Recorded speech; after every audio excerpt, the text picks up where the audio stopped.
Hello, everyone. This is Patrick from Applichat Healthcare. Welcome to our latest Applichat Healthcare podcast as part of our regular webinar series on nurse and healthcare recruitment topics and healthcare human resource matters generally. To watch our webinar videos and view the presentation notes, you can find the link to our YouTube page in the podcast notes. You can also find all of our free resources and learn how Applichat Healthcare finds more qualified nurse applicants for our healthcare clients by visiting us at applichat.healthcare.com.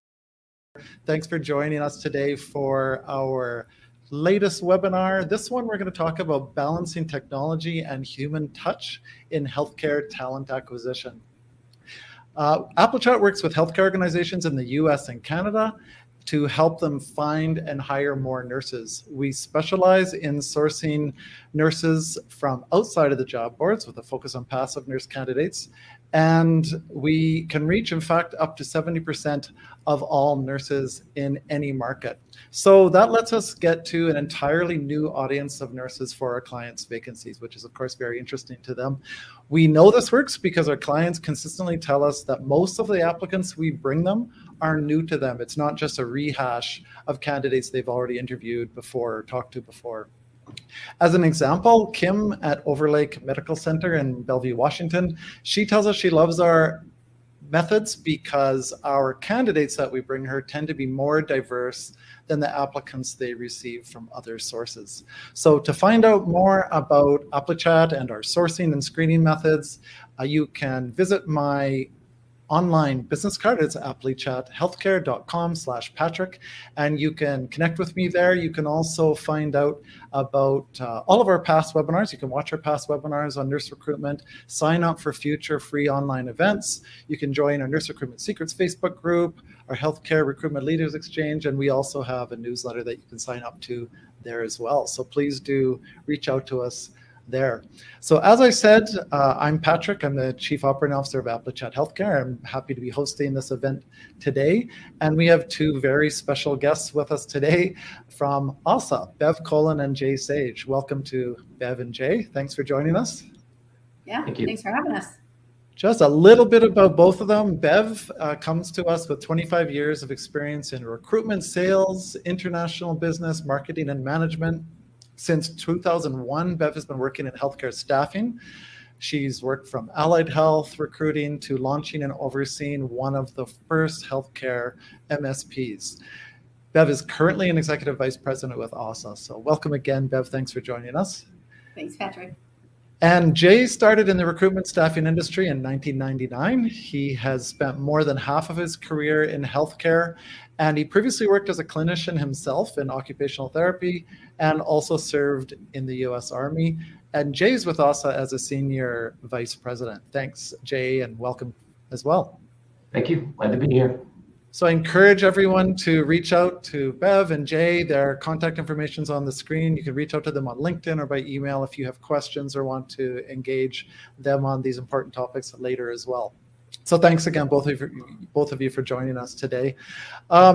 We know that, and Jay and Bev and I have talked about this leading into this webinar. We know that obviously there's a huge need. Everyone in healthcare talent acquisition needs to embrace technology. Everyone's looking for ways to do things better, faster, get better results, get ahead of the competition, and also reduce our own workload and the volume, to deal with the volume that we have on our shelf and the pressures with so many vacancies. In fact, our last webinar looked at how best to work with vendors in healthcare talent acquisition, including things to consider during contract negotiations with potential vendors, especially around technology. So you can watch one of our previous webinar if you go to the link I shared earlier and look at our past webinars.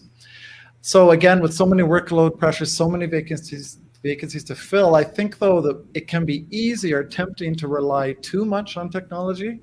And we can tend to lose sight at times of the need for human interaction, especially if tech is taking things off our plate. It's hard sometimes to let ourselves put the human side back on the plate, and because that's such a time-consuming and it takes up so much of our effort and energy. But it's so important. So today we're going to talk about that, and Bev and Jay bring so much experience and knowledge of this conversation, of this topic to this conversation. So this is our agenda. We're going to talk about leveraging technology in recruiting. We're going to speak about considerations to things to keep in mind, some potential risks with using technology, and also best practices, and of course, really focusing on including and involving that human touch in talent acquisition. So that's our agenda. Maybe before I do that, I've talked a bit about Applichat. So I would love if Bev and Jay, if you could tell us about AHSA, because I think probably a lot of our audience doesn't know about AHSA. Jay, do you want to take this one away? Yeah, sure, happy to. So at AHSA, we are celebrating our 20th year this year. We were launched in 2003 in Traverse City, Michigan, and we have always been a management company. So we are focused on healthcare specific contract labor management, by and large has been the crux of our business. But for the last 20 years, we have been advising large healthcare employers on talent acquisition and labor management solutions, vendor management, cost savings, and overall just how to do a better job of increasing their talent pool, whether that be with more effective contract labor usage and management or internal, sort of FTE talent acquisition strategies. We wrap all of this in a proprietary technology platform. So this conversation today is near and dear to our heart as we talk a lot about saving time and process efficiencies and all of the things you can do, do more with less with these, great talent acquisition platforms that are out there. And ours is part of that as well. But I think, there are some considerations on the backside of that, which we'll talk about, as we talk more today. Okay, that's great. And I know AHSA talks a lot about high tech, high touch. That's important to you. So the human interactions, very important beyond just the technology, but being able to be in contact with a lot of people in the right ways and in a lot of ways. And so that's why we came up with this topic together today to share your interest from that. So thanks so much for that overview and for joining us today. So, okay, let's jump right in. Again, everyone needs to be using technology and finding new technologies and new ways to use technology, but it does come with rewards and risks. So let's talk about some of the positive first. Let's talk about leveraging tech in recruiting. And Bev, can you start us off? Yeah, I would love to. I think, again, like we saw at the outset here with our webinar, right? Technology is not the be all end all. There are glitches. There are some just bumps that arise, and that's what we all expect, I think, with technology. But again, with the intense war for talent, I think that there's also a need, right? Just to speed to market is critical, and just the volume of openings out there in healthcare, and we still can't keep up. So how do we try to leverage the technology and find that balance? I think, again, at the end of the day, when I sat in the seat as a recruiter in 2001, we didn't have access to a lot of the tools that they have today. And really the smiling and dialing was the way that we did it. And I think although a lot has changed, we're going to talk today as well about how not everything has changed, and that human element is something that still is absolutely critical to build those relationships, build that trust. But from a tech perspective, again, I think the just resume screening, starting with that, I think that's where it's absolutely really vital to use that tech. AI can help you analyze, work experience, the education skills, and really cut to the chase and find a candidate that is a great match and reach out and start that conversation. So again, I think that we've got to lean into the screening to start the process and find those candidates that fit the requirements of that job. And that moves into saying, hey, they match. Let's now reach out and make a connection. I think that's with those active candidates, especially. The sooner you can get them on the phone, again, I think that's the right way to do it. Some of those passive candidates take a lot more time to get to. And I know that's where you're experts, Patrick, there with your organization. But again, I think that when that match is made and they're an active candidate, that's where you really got to strike and start building that relationship. And back to the beginning, where you talk about the screening, resume screening. Sometimes, if volume is huge, well, I mean, we have no choice, right? We just have to rely on the tech to help us manage some of that and get through it in the best way, as long as it is doing what we want it to do, of course. And that's a critical piece. And it brings to mind a story with a friend that was recently had signed up with more of a per diem type of company, and the matching, she was able to submit her preferences, even pay range, what type of work you want to do, per diem, travel, direct hire, again, geographic preferences, all of that was all done at the touch of a button in an app. And within minutes, she received a response. Now, chatbot, real person, it came across. And I think this is the key too, that the more you can personalize and leverage that technology to make it feel like it's a real person. And this is exactly where she ended up taking a screenshot and sending it to me of saying, wow, this was great. Immediate feedback. And it was, hey, Susie, this is Alex, would love to connect with you. And then they actually went on to ask, what do you prefer? Follow up with text or email, phone call. So you tell me. And I think that's the other key is, meeting people where they're at. What are they comfortable with? And in this case, she, again, was more of a passive candidate, wasn't quite ready to, look at jobs, just kind of wanted to see what was out there with this particular tool. And so she was like, I think I'll just stick in the text zone for now. And so it was just interesting to see how they were able to immediately, reach out and still give them that option. Personalize it. Yeah, that means a lot. And again, as you say, she maybe was thinking, or maybe you were thinking, is this automated or is this a real person? But either way, if it's actually making you question it, it still feels personal in a lot of ways, doesn't it? It's also interesting that your friend thought you needed to know about this experience. I like that. Yeah, she was like knowing, the seat that I sat into, and just always looking for ways to get better at connecting with folks and getting different solutions out there, and saying, hey, this was the follow-up to me submitting my preferences and what I want to do and where I want to work, and they immediately followed back up and asked how I would prefer to engage with them. Right. And so for her, that was something that she was impressed with and wanted to at least stay in touch with them via text and see if down the road maybe there would be an opportunity that she was interested in. Well, and cool. Doesn't that then speak to the idea of your employer brand, right? What one person tells somebody else when they have a good experience. One person's probably going to she'll probably tell a few more folks. You're not even in that skill category, and you just happen to have caught the story. So I think that speaks to the overarching theme of what we're talking about today. It's don't let your candidate pool get lost behind the wall of tech platforms, and even if it is a chatbot, if it's done well, it's a good candidate experience, right? And this is why this matters.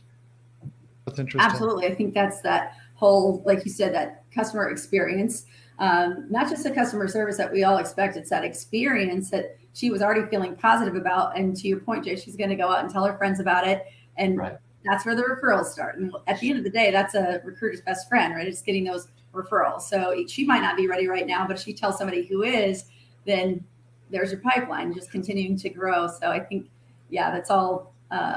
Or she'll come back herself one day if her experience was good. And when she's ready, she'll come back if she had a positive memory of that.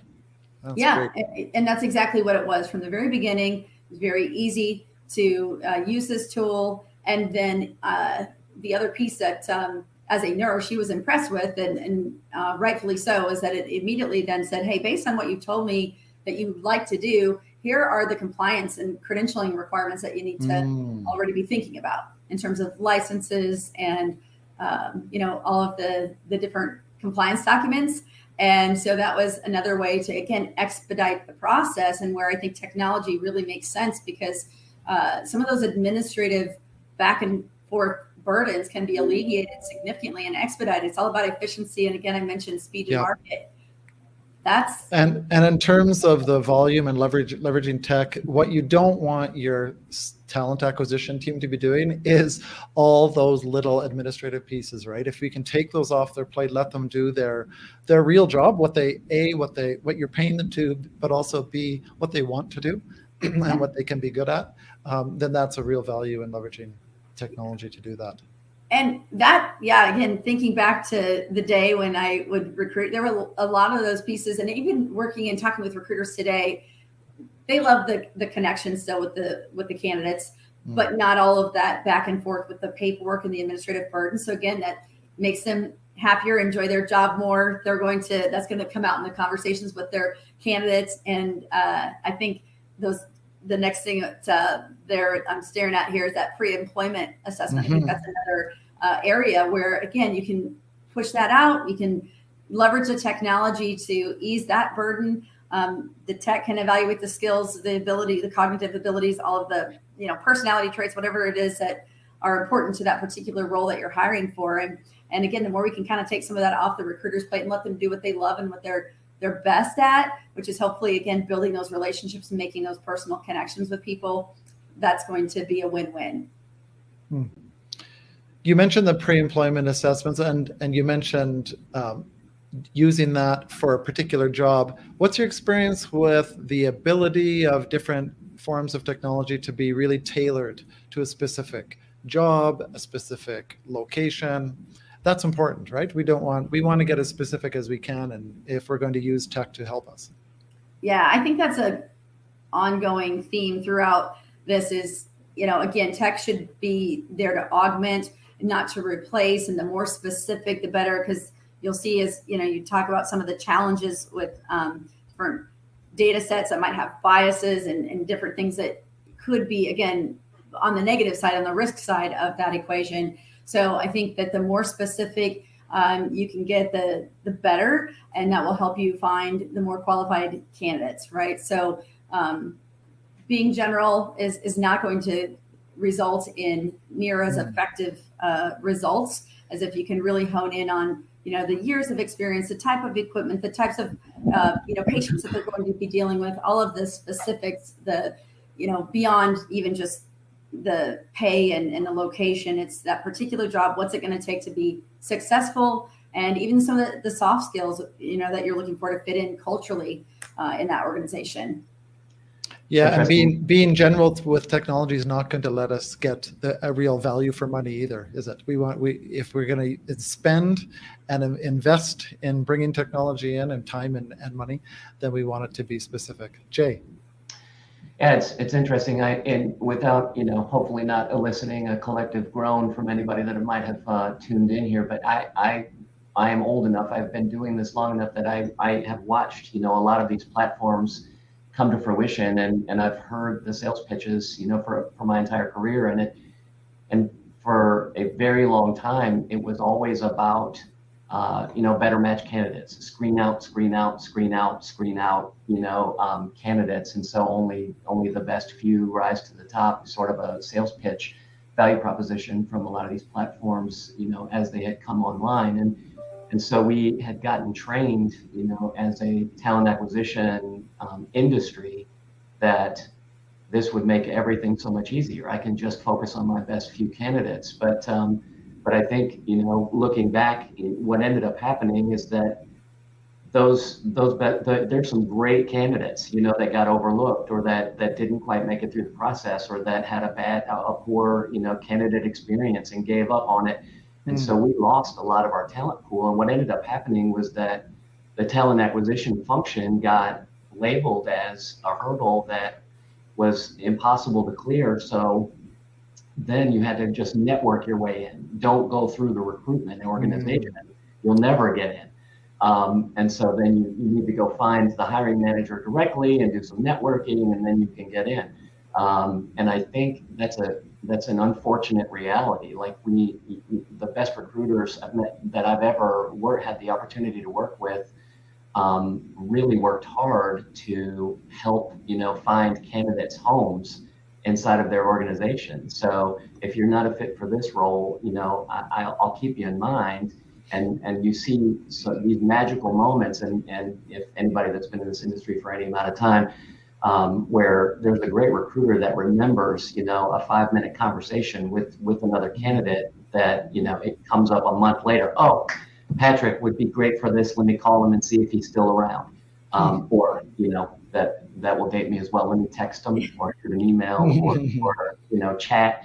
But But anyway, I think, that's a reality as well, as we should screen people in to the company instead of, screening out all the time.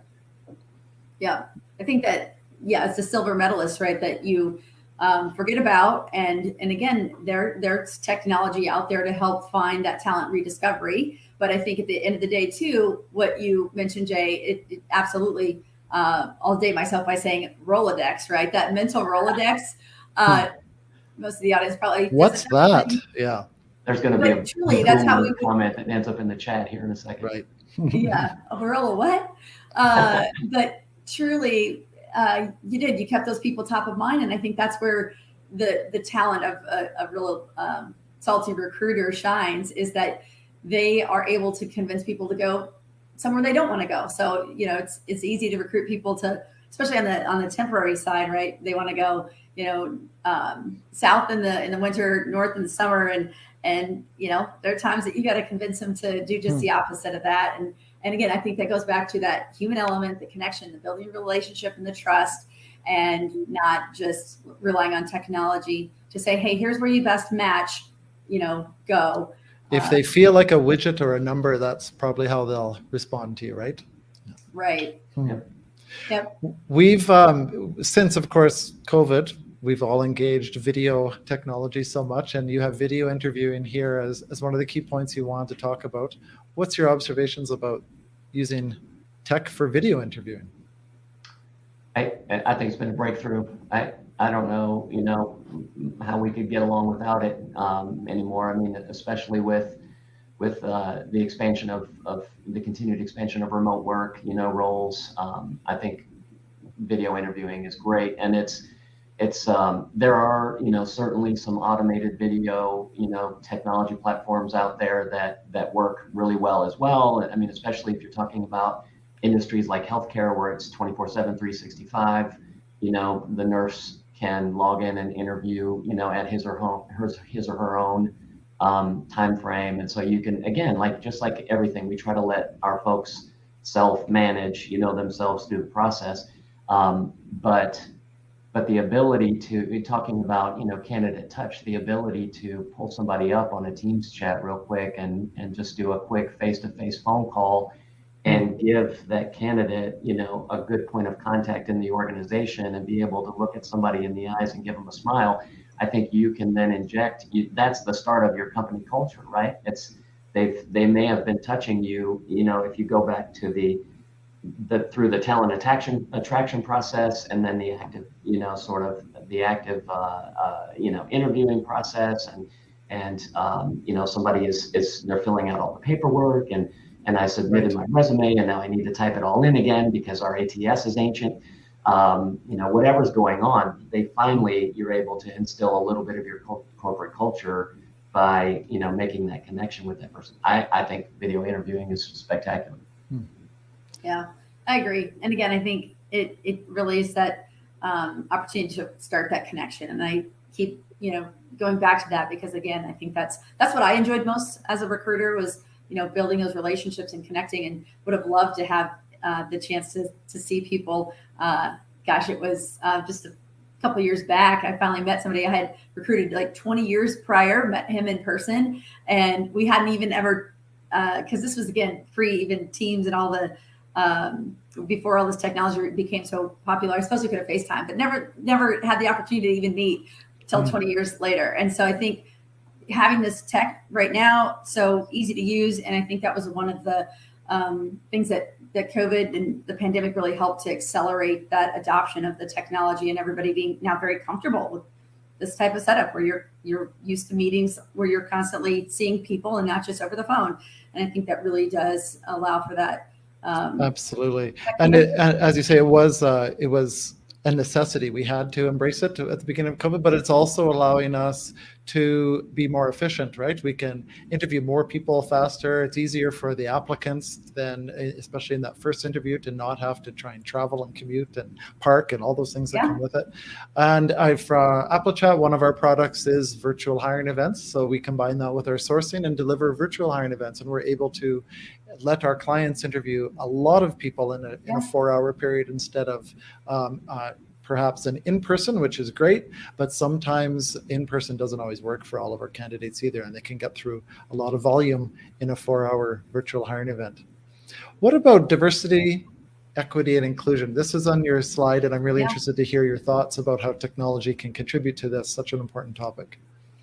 Yeah, and again, I think this is where you got both sides of it, right, with the risk as well as the rewards. But I think it can help in some cases to identify those unconscious biases, and I think that's so critical in the recruitment process. So again, to me, there's an opportunity to leverage the technology. I know, going back to a video interview, there's also some risk there, and I think that's something that you have to really look at from an AI perspective, that the data set that is being used and make sure that there's not that risk of perpetuating the biases as well. So I think if used correctly, that you can actually leverage AI to help identify those unconscious biases and ultimately hire a more diverse,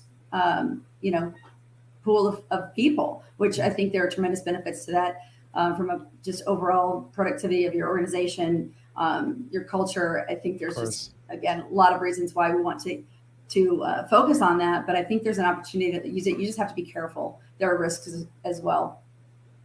Okay.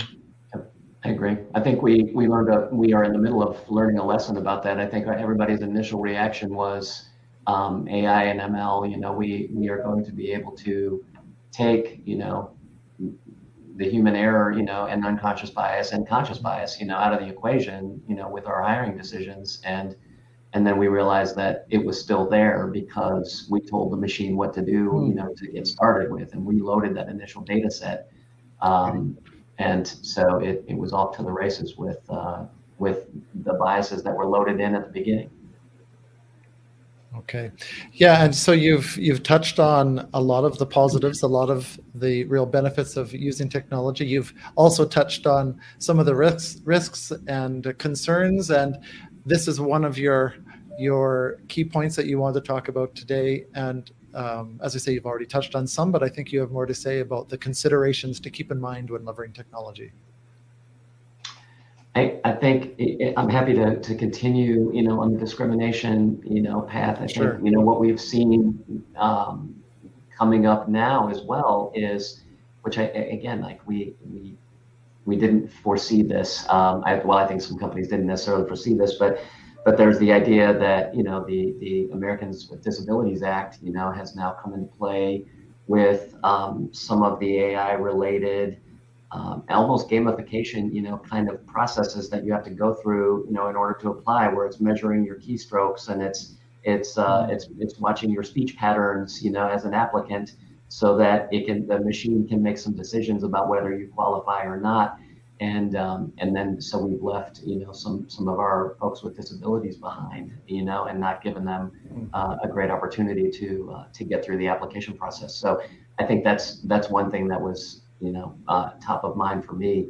And certainly, the lack of human interaction, that's what we're talking about this whole, sort of conversation. I think the pitfall is, I've already touched on the idea of company culture, and we talked about, the employee experience and quicker referrals, all of those things that tend to come with, giving that candidate somebody else, or some sort of opportunity to talk with somebody inside your organization.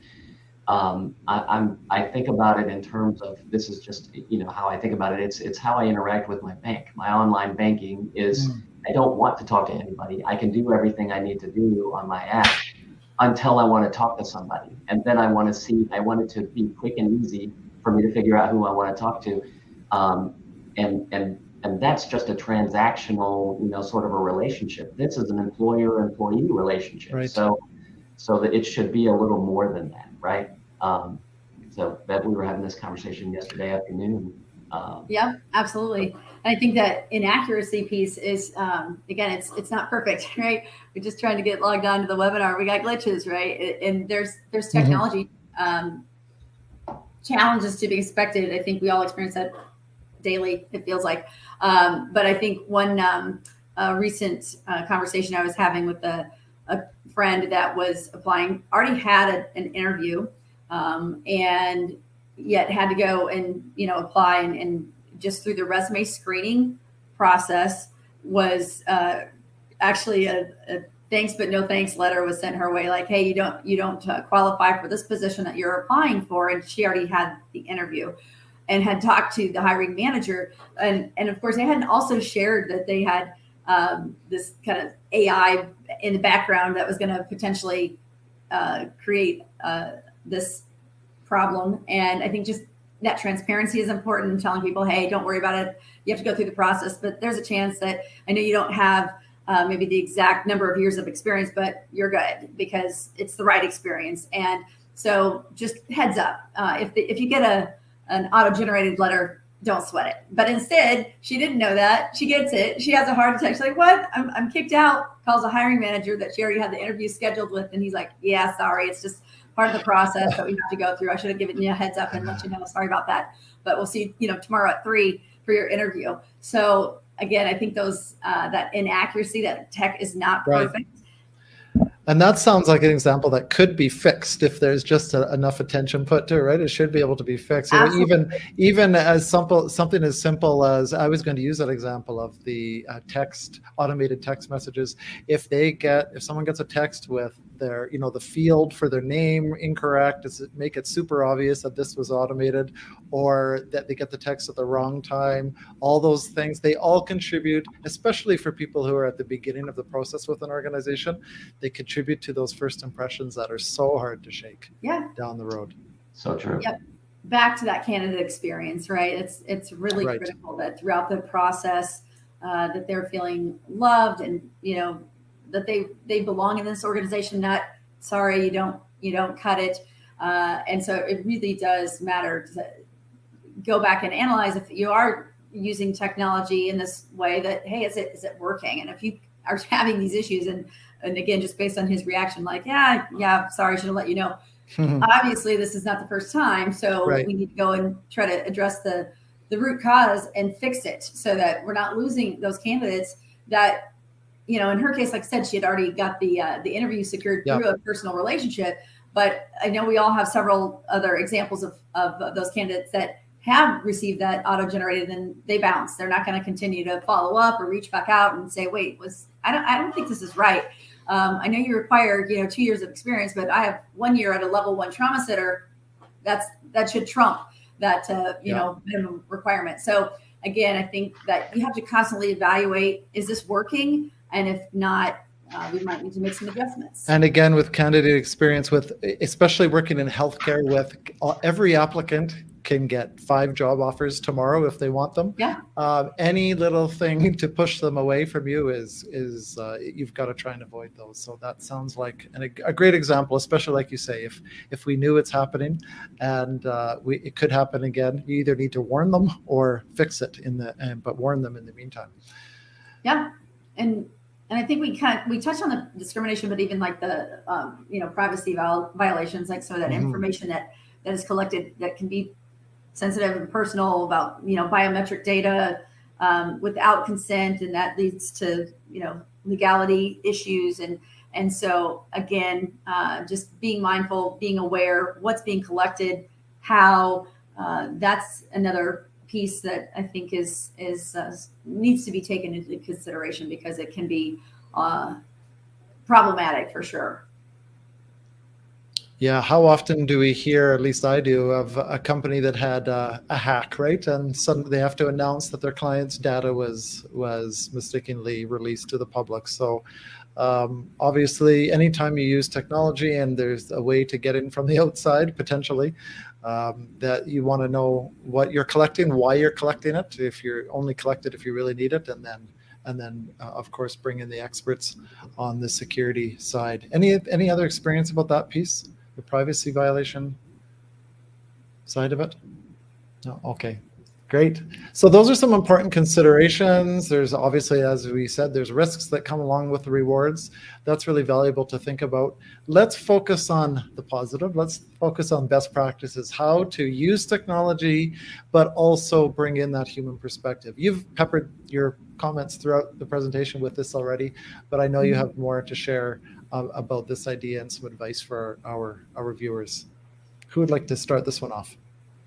I'm actually I'm racking my brain trying to decide, is there an easy button, right? Because I think, I've had the opportunity to run, large recruitment organizations, as well as consult, with some companies with some very large, recruitment operations as well. And everybody is so busy and so overwhelmed with you just trying to keep up. And I'm thinking through, what is a best practice in terms of, obviously, organizationally understanding, the idea of DE&I and how to, manage so that you don't, make any mistakes with your technology platform, et cetera. But how, where, and when, do you inject, that personal touch? Mm-hmm. And I think I'm coming back to the idea that it's probably recruiter specific. It's probably, if I'm running my desk, and I've got 150 recs that are open and, thousands of candidates that I'm trying to keep up with, and I'm using, my tools as best I can. I've got to try to figure out, which pile of candidates, am I going to figure out how to reach out to, and then in which capacity makes the most sense for me, right? So, is it going to be a mass text, which there's great tech out there, and when they applied, they probably checked a box saying, are you willing to receive a text message from us? And so, maybe that's it, or maybe it's an email, or maybe it's a well-run, chat bot that then, finds its way to me. But, exactly when in the process, I don't know. I think that's probably recruiter specific. And I know it's not anything that's style. Often it's about style, right? You can't train certain specifics of style. But I think, Bev, you had a good example too of your friend who you thought would be texting and more. Well, and so I reached out to a colleague that actually started recruiting in '99, and so just a couple of years before I'd started in the industry, and thought, well, maybe she's old school like me, and I just want to get on the phone as soon as I can to build that relationship, because that's what I enjoy, and that's my comfort zone, and where I like to find those connections with people, and again start building that relationship. So in speaking with her, she was saying, well, you would think, and yes, we've been trained in that regard, but the reality is she's kind of more project specific, so it could partly because of that versus more global in scope, kind of more narrow in scope. But she said, look, I really prefer email and text, and we'll reach out and have a conversation, when closing, or just aligning all the final details maybe. But generally, I attract people that also just like emailing and texting. And then, of course, she's getting the referrals of other people that also want to email and text. And so she stays in that lane. It works for her. She's very successful. And so I was surprised, because I thought, didn't have as many tools back in the day to email and text, blast out, to hundreds at once. But that's what works for her. Talked to another person that's been recruiting for maybe 5-10 years, and she was just the opposite, and wanted to engage with candidates as soon as there was an opportunity. If they reached out about a particular job, well, she's going to get on the phone and call them right away. And so again, I do think that there's some personal preference there, and you tend to attract what you're good at and what you do in your comfort zone, and different strokes for different folks. I think it's always a good reminder to, even if you have a comfort zone and a lane that you're good in, to be open to, again, coming back to what you said earlier, being able to tailor your approach to a specific applicant or a specific client as well. If you're realizing they need something different, you better be open to that, or else you're not providing a good service. Yeah. And I think the recruiters, again, recognize that, you can't necessarily just be inflexible and say, this is, I don't want to get on the phone, or I don't want to blast out via text. You got to pull all the levers anymore. I mean, you've got to really pass a lot of lines in a lot of different ways. And yet and again, that's why, shared that example of the text that asks, what do you prefer? And at the end of the day, I always, will ask people that, how would you like me to follow up with you? I'm going to set a time to talk. Do you want to just exchange emails? What works best for you? and people are not afraid to tell you. I do think the return on investment is huge there, though. Like I've seen, spectacular recruiters that put forth that little bit of extra effort in establishing a relationship with a candidate somewhere along the line in the process, and that candidate brings more candidates, and those candidates are strong as well. And so I think the ROI is there for that style. That engagement, right, drives the referrals, and again, that's a recruiter's best friend. And I agree. I don't think you can get to that level of engagement and become that trusted advisor that I think most recruiters want to become with their candidates, without having the conversations and building that relationship. So yeah, I agree that engagement really drives the referrals, and again, just keeping that and building on that relationship so that after you recruit them, you still stay in contact. I think that's the piece that we talked a little bit about, the life cycle. You don't stop recruiting after they start or go to orientation, and you drop them like a hot potato. You have to re-recruit. Everybody in the organization has to re-recruit every single day, because guess what? Their recruiter's calling those people to try to get them to bounce outside of the organization that they just started at. Yeah, right. That's a great point. I would venture to say that a great recruiter with a good relationship can make an impact on your new hire attrition, because that new hire, when they're overwhelmed on their unit, in the first week or so, and the rest of the unit is all clicked up and they haven't figured out where they're going to live yet or who their relationships are going to be with, that will be the person that will get the phone call, to say, hey, I'm not sure, if my direct deposit is set up right. Who do I talk to? So little questions like that, or just having another anchor point in the organization, I would bet, would make a difference on new hire attrition. And I think obviously tech can be used for those processes. On a recent webinar, we talked about the reaching out every 30, 60, 90 days, or the first period of a new employee. You can use tech for that, but obviously still there needs to be a human element to that, right? They want to feel that someone's actually interested and you didn't just push a button and send the automation. So again, I think there's a temptation when everyone's so busy to let tech do it, right? So that we can focus on other things. But you've well described the value and the return on investment for building that relationship. Yep. Anything else you want to say about the best practices? Oh, let's see, what have we not covered? What about the transparency piece? That's something that is often raised, right? If people don't know what you're doing with AI and find out later, it can leave a bad taste in your mouth. What's your experience been, or what concerns, best practices have you considered about that?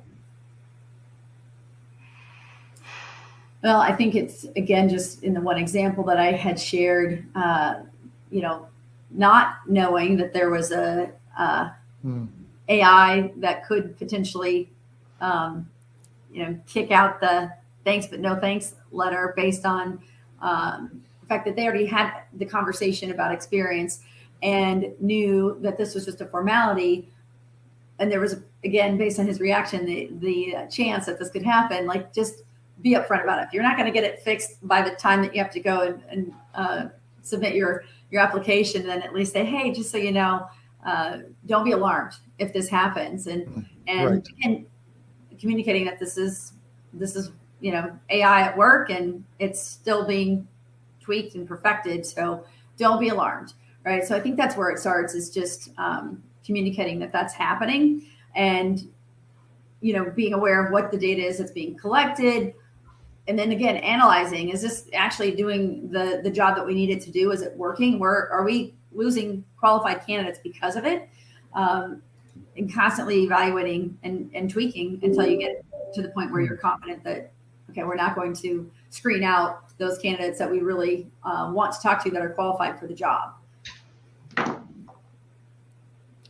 Yeah, so that is your value in investing in technology is going to go down the drain if you're not doing it right, and if you're not taking all those things into consideration, and again, building that human touch so that people have a positive candidate experience, right? Right. It's why did you invest if you're going to lose people or damage things along the way?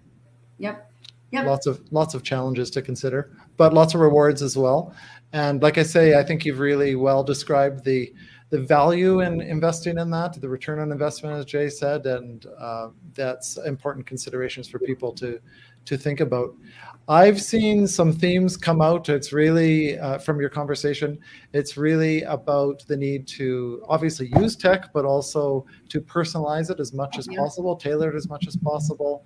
I would like your example, Bev, of asking people, what's your preference? So some people may say, never phone me, I'm never going to answer. Or some people maybe don't look at email ever, for example. So asking people their preference, I think, is a great practice to consider. You talked again the impact on employee experience and the employee brand, and the investment and the rewards you're going to get out of that over the long run with that particular applicant and everyone that they know as they talk about their experience with your organization. Obviously, technology needs to do what we want it to do, and we need to train it in the right way. And there's a lot of considerations to be taken to train that technology in the proper way. And you, again, towards the end, spoke about the need to be recruiter specific, but also flexible. So we can use technology in a way that works for all of us, as long as we're open-minded in order to be flexible for the applicant again. And you touched on as well the importance of the human touch throughout the onboarding and retention process as well, because that's going to affect our need to recruit and our turnover rates as well as we move employees through the life cycle with the organization. So those are some really important points. Well, and I think that even with the onboarding, again, there's just that balance throughout the whole talent acquisition life cycle. I think that there's still opportunities within the onboarding to leverage technology. I've seen, some really cool welcome portals that you can have personal messages from team members like, hey, Patrick, welcome to our organization. You can, again, have like FAQs. Jay had kind of alluded to like a buddy system with that recruiter staying bolted on. Maybe it's that recruiter that also has that welcome message in that portal. And again, that's just starting to make them feel like they made the right choice. This is where I belong. You really start infusing that culture. So again, I think there's always that opportunity throughout to balance on the high tech, high touch. Don't think that the onboarding and beyond that you can't leverage the technology. I think little things, even like the welcome gifts that you can really personalize to start again infusing that culture with grit. Angela Duckworth, here's the book, right? And personalized Yeti with their logo and their name and all those things. So there's still an opportunity to balance that. And I think it's just really critical to try to set yourself apart from the other organizations out there, because even though they've now been onboarded, they're going to get the calls from the recruiters, and you have to continue to re-recruit every day. Getting them there is half the battle. Keeping them there, that's the other challenge. And I think that engagement is oftentimes not as focused on. It's the first thing to get cut in budgets, the rewards, the recognitions, all the those company stores and different things seem to usually get axed out of the budget. But I think there's definitely an opportunity to continue to love on your employees, and you have to, or somebody else will. We know how important it is to get new employees through the first 6 to 9 months with your organization, right? If they get through that, they're more likely to stay longer. So you've given a lot of good examples of how to do that. Yeah, absolutely. Jay, anything else you'd like to add about any of our topics today, any of the points today?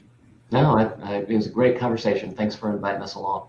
Well, thank you, Jay, and thanks, Bev, as well. Bev, feel free if you have anything else to share as well.